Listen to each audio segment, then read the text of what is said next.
ang apat na bell na Santa Teresa de Jesus, San Andres Corsino, Nuestra Señora del Pilar at isang bell mula 1968 ang ginamit noon sa ilalim ng Bajo de las Campañas para sa dasal at anunsyo at saksi sila sa kasaysayan ng Imus mula pa noong 1795.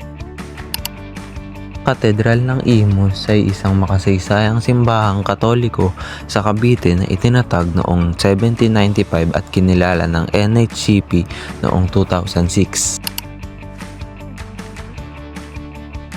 Na itinayo noong 1935 at nagsilbing dating munisipyo ng lungsod.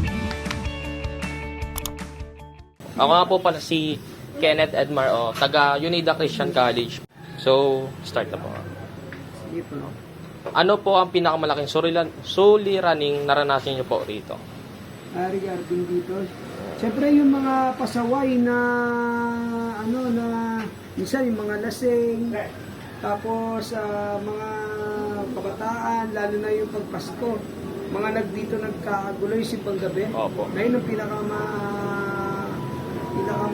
pinakamahalay, kailangan ng maraming security para ma-maintain yung katahimikan. Opo.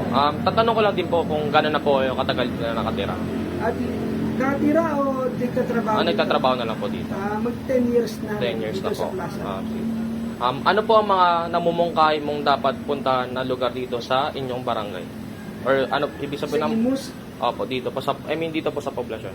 sa poblasyon namin yung One Munti Parks, yung mga bago nating parks, maganda yun. Pwede doon, mayroong mga pang-exercise doon para sa mga senior, sa matatanda, pwede rin mga bata. Tapos maganda yung place niya. Pangatlo naman po is, ano ang pinakamalalaking pagbabagong napansin niyo sa lugar sa paglipas ng panahon? Dito kasi dati kasi itong plaza sumabay na rin sa ng panahon. Dati kasi Bermuda, tapos maraming puno at actually na bago lang dito yung mga halaman. Malaki na rin yung pinagbago sumabay na rin sa panahon. Modern na rin, modern style na rin.